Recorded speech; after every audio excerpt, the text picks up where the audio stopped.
Sithola izwi lenkosi encwadini kaMarko chapter 9. Encwadini kaMarko chapter 9. Chapter 9 and then Luke 24. Ayisebenzi. Marko chapter 9 no Luke 24.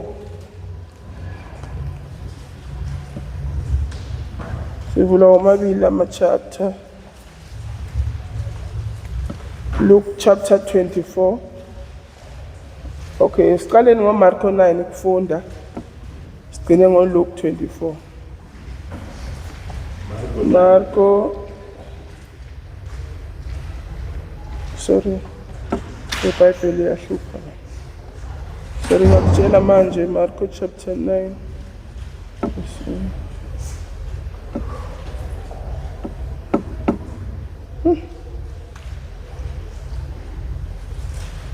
Okay, verse 2 to verse 7.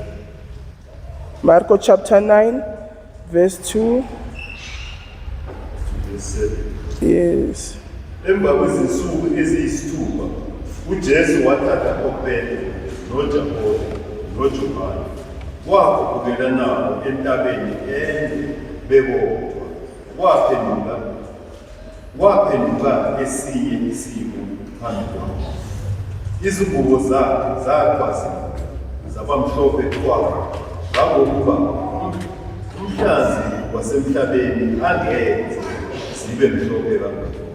Kwabonakala kubo u-Eliya enoMose babekhuluma noJesu.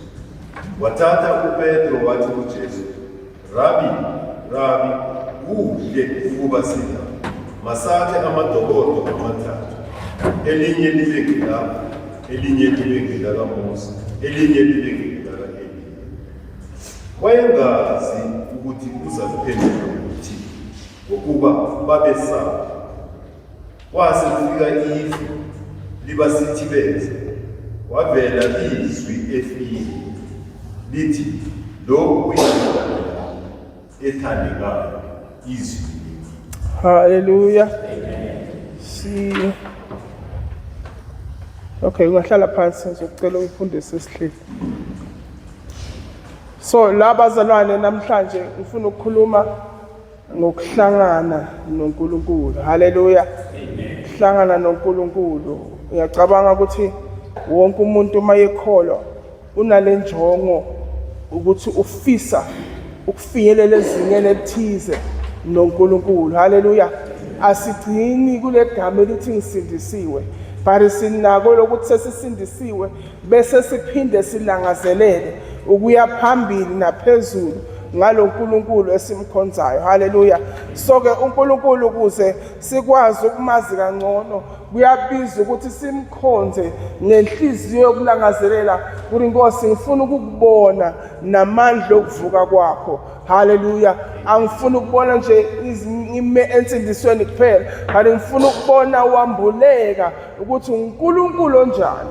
Ngifuna ukuhlangana nawe ngikubone. Kufana nokuthi ngathi ufisa ukumbamba uma ubeka inyama, umbambe lenyama umuzwe ukuthi makushiwo yena kushiwo lo. Manje akasiyinyama loNkulunkulu, kubiza ukuthi kumoya ube ngumuntu okhuphukayo, ngumuntu ophakamela ezingeni eliphezulu. Hallelujah. Akuhlalwa ndawonye kodwa kuyakhushukelwa kuNkulunkulu endaweni ephakeme egameni likaJesu. Hallelujah.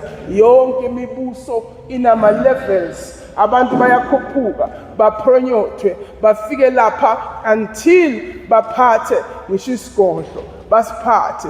Kuyakhulwa in every kingdom. Hallelujah. So la kaJesu siyavamisa ukuthi sibe ngabazalwane abasindiswayo bese sigcina lapho ukuthi ngisindisiwe. Kodwa la abazalwane sifunda khona, sifunda about abafundi bakaJesu. iBhayibheli uJesu wathatha abafundi bakhe emva kwezinsuku ezisithupha, wathatha abafundi abathathu. Amagama abafundi bakaJesu babeyi-12 siyazi sonke. Kodwa kule 12 uJesu khetha net 3 wabafundi, Petro noJohane noJakobe. iBhayibheli wakhuphukela nabo entabeni ende bebodwa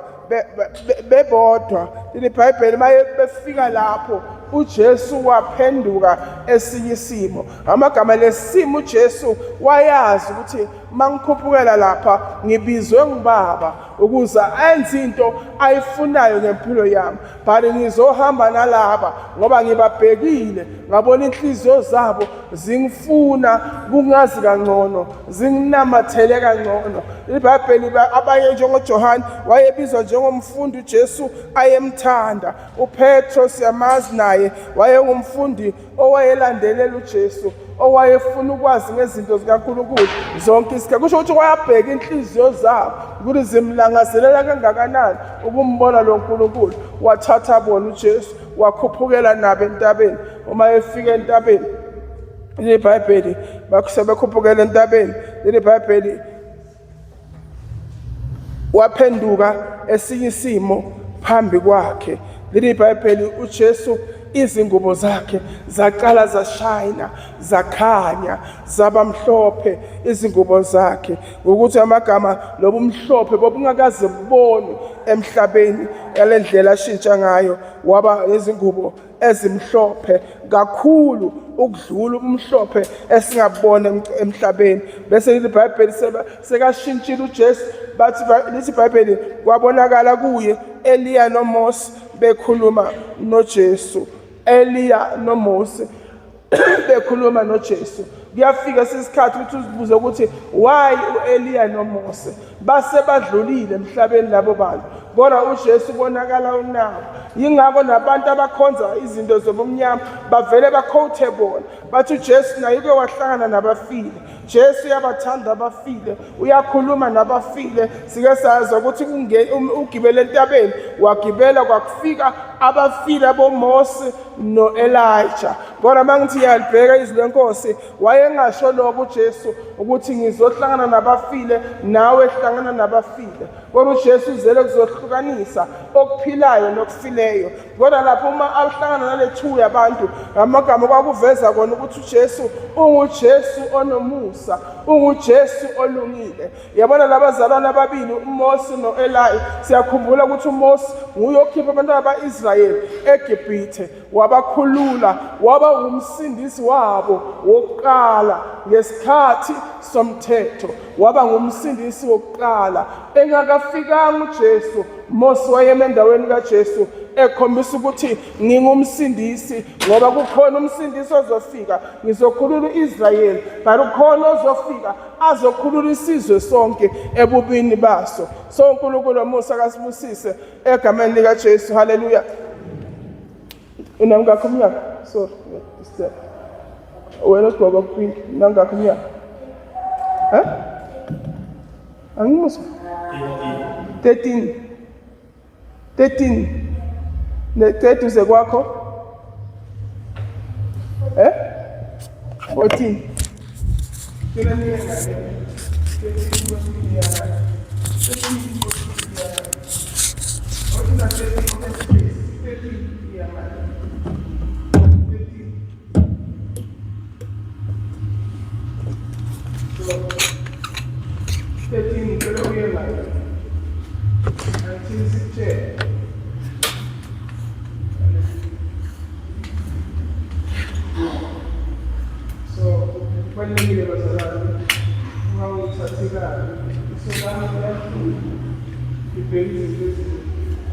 So sizobeka iBhayibheli abazalwana ababili Eliya noMose. uMose wayengumkhululi kaIsrayeli. So uMose uma ekhulula ukhulula uIsrayeli and represent ukuthi kuzofika uJesu ozokhulula abantu.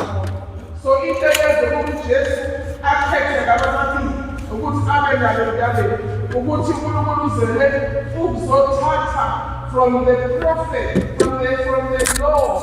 Moses was prophet with captain. So uJesu wayezile, Moses exile, uEliya exile, ukuze uMose okhulule ngesikhathi somthetho akwazi ukuzodlulisela le-message lenduku efanele uJesu eze nayo uzokhulula babezodlulisela lamandla ayekhona kubo. Kwakusho kona kwakusho khona ukuthi uJesu uthatha indawo yakhe emva ukuba bona bebeme esikhundleni sakhe. Eliya naye ngokunjalo, naye wayengumprofeti. Moses wayengumprofeti womthetho, lona wayengumprofeti womlilo, Eliya. So lithi iBhayibheli wayezele ukubahlangene nabo ukuze uma uNkulunkulu ambula this thing uthi beza bona babili just because bezele ukuzogcwalisela banikeza uJesu lo kayebaphathise kona uNkulunkulu kwesikhashana, na Moses naye anikeza uJesu lo kayephathiswe khona kwesikhashana egameni lika Jesu. So konke lokhu uNkulunkulu ukwenza ngomusa, wayenomusa kulabazalwana ababili. Uma sibheka uMoses kunesikhathi la aya khona entabeni wacela uNkulunkulu wathi, Nkosi ngibonise inkazimulo yakho, show me your glory. uNkulunkulu wathi awukwazi ukuthi ungabona ubuso bami bese uphinde uphile. Moses akabonanga ubuso bukaNkulunkulu.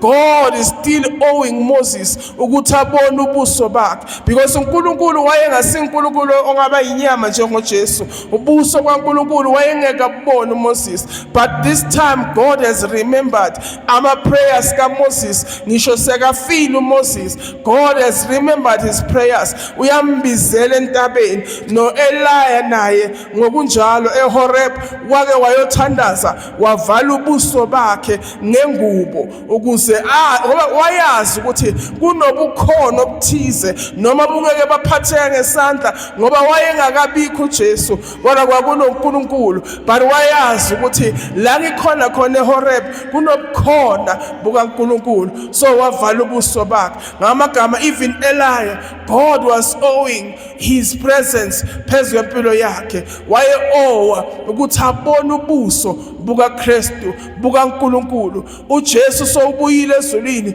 ubuso bukaNkulunkulu, unguNkulunkulu. Yingakho ningangithinti ngisaya kuBaba, ngoba makaya kuBaba kula khona yothola inkazimulo engasiyo le yalelizwe. So uma efika lapha ehlangana nalethu yabantu, wayezela ukuzogcwalisa izinto ezasala, wayezobenzela lo musa ukuthi let them see my face. For uJesu may appear uvela enobuso eyinyama engumuntu, uhamba nabafundi ngoba uyinyama kodwa uphinda abe uNkulunkulu. So wayegcwalisa ukufisa kwenhliziyo yabo. Yabona wonke umuntu ngifuna lokhu ngikusho ngoba ngifuna ukusho kuwe ukuthi ukufisa kwakho ukumazi kangcono uNkulunkulu, ukufisa kwakho ukumbona kangcono uNkulunkulu kunamandla ukuthi kwenza uNkulunkulu ukuthi egcineni kwabo konke akwenzele lowo musa egameni lika Jesu. Haleluya. Abo Eliya bafile, but uNkulunkulu uyabalanda uthi ngenxa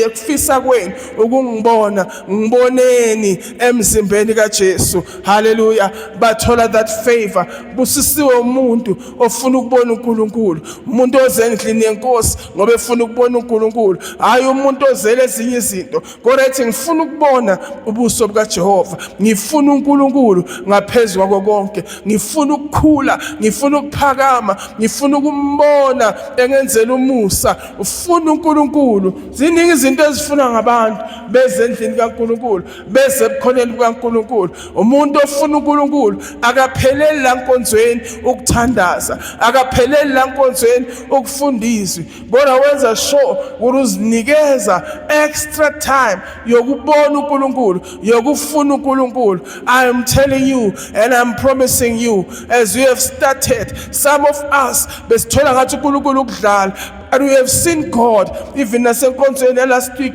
sambona uNkulunkulu. Uma umbonile uNkulunkulu akwazi ukuthola ukuthula emva kwaloko. Inhliziyo yakho emele ukumfuna, imfunisise, abonakale in each and every level amele revealeke kuyo phezu kwempilo yakho. Busisiwe umuntu onhliziyo yakhe ifuna uJesu. Lithi iBhayibheli, ofuna mina ngiyafunyanwa nguye. Net lo ofuna uJesu, uJesu ngiyatholakala, ngiyafumaniseka. As you want to see and to know him, he is there to show you his glory. Ngisho noma ngabe ungabona ngathi impilo yakhe iyaphela, know it ukuthi God is a faithful God. Mabo Elijah abazange bathi ngoba kangibonisanga yena then sengiyamyeka, bafela kuye noma befa. uNkulunkulu wenza sure ukuthi he brings them in power to come and be transfigured phambi kwabo egameni lika Jesu Kristu. iBhayibheli saguquka isimo sakhe uJesu. iBhayibheli ngesikhathi siguquka uPetro wakhuluma igama wathi Nkosi masakheni amadokodo kule ndawo, ngoba bonke abambonayo uNkulunkulu bayafuna ukuhlala bembona. Kuyisimanga nje ukuthi umuntu angabona uNkulunkulu abesaphila esinoma kanjani, kodwa umuntu ombonile uNkulunkulu, a glimpse of God, ikwenza ukuthi ufune ukuhlala kuye kakhulu, for you have seen him. Egameni lika Jesu Kristu, haleluya. Uthi Petro masakheni amadokodo sihlale kule ndawo, haleluya. Into ezokwenza ukuthi ufuna ukumbona uNkulunkulu ukuthi uhlale naye. Mawufuna ukuhlala noNkulunkulu uzobona yena, uzobona amandla akhe, uzobona ubukhulu bakhe. Ebazalwana kusesisikhathi sokusonta lesi, ubonile ukuthi esontweni kunezinto eziningi kangakanani, kodwa kuNkulunkulu kunamandla. Wezwa amandla uPetro wathi Nkosi makwakhiwe amadokodo la sihlale singasasuki la, ngoba lezwe esisuka kile lapha phansi linezinto eziningi, kodwa la entabeni kumnandi kunobukhona bakho. Kumnandi bazalwane ebukhoneni bukaNkulunkulu egameni lika Jesu, haleluya. iBhayibheli wakhalela uPetro wathi mana sakheni amadokodo abe mathathu, elinye ngelakho, elinye laka Moses, elinye laka Eliya, egameni lika Jesu Kristu. iBhayibheli esamangele njalo ekhuluma kwase kuvuleka ifu labasithibeza, kwavela izwi efini lithi lo uyindodana yami ethandekayo, yizweni. uNkulunkulu ukonfirma into ayisho mhla Jesu ebhajatiswa emfuleni waseJordan, wakhuluma amazwi uNkulunkulu wathi lo indodana yami yizweni. Declaration for the second time, because mawubonene noNkulunkulu kunezinto ezideclarewa phezukwakho finally for the second time. Akukokuqala eJordan uNkulunkulu athi indodana yami ethandekayo yizweni, kodwa manje nakhona uyaphinda, le indodana yami engithandileyo yizweni, haleluya. Ukuzwiwa bazalwane kuvele kutheni umbonile na lo Kristu. Ngeke umhlaba ukuzwe idimoni likulalele uma ungambonanga uKristu, uma ungakhuphukelanga endaweni la khona uzombona ebungcweleni bakhe nasemandleni akhe. Akube yichisakala phezukwalona loyo kuthi Nkosi ngifuna ukukubona, ngifuna ukwenza ngize ngikubone, ngifuna ukukufuna ngize ngikuthole, ngifuna ukukufumana ekukufuneni kwami egameni lika Jesu Kristu, haleluya. Funa uNkulunkulu kunokufuna izinto. Zikhona izinto uthi iBhayibheli masifuna umbuso wakhe zonke lezi zinto zizonezela phezukwethu egameni lika Jesu Kristu. Ake sifundeni kuLuke 24, Luka 24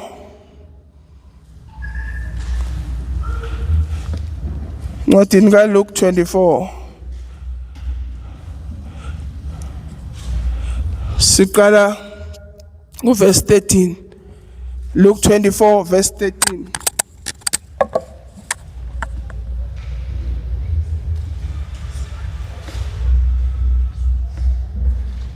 Beka-ke ababili babo babehamba ngalona lolo suku baya emzaleni kuthiwa Emausi, ukude leJerusalema amastadiya angamashumi. Babekhulumisana omunye nomunye ngazo zonke lezo zinto ezihlakalele. Kwathi besakhuluma bebusana, uJesu uqobo wasondela wahambisana, kepha amehlo abo abebambekile ukuba bangabazi. Wathi kubo, zindaba zini lezi enikhuluma ngazo omunye nomunye nihamba na? Base benyukumele. Omunye uKleophasi igama lakhe waphendula wathi kuye, wena uyisambi eJerusalema, ungoyedwa ongazazi izindawo ezenzekileyo khona ngalezi zinsuku na. Wayesethi kubo, zinto zini? Bathi kuye, ngoJesu waseNazaretha, obengumprofethi onamandla ngesenzo nangezwi phambi kaNkulunkulu nabantu bonke, ukuthi abapristi abakhulu nababusi bethu bamkhaphela ukunqunyelwa ukufa, baze bambethela esibhakweni. Thina-ke besethemba ukuthi nguye ozakuhlenga u-Israyeli. Kodwa phezu kwalokho konke sekulusuku lwesithathu lezo zinto zenzekile. Futhi nabesifazane abathile bakithi basethusile ababeyile ethuneni ekuseni. Amen, amen. La futhi bazalwane ngisaqhubeka ngale ndaba yokumbona uNkulunkulu. So uma sibheka la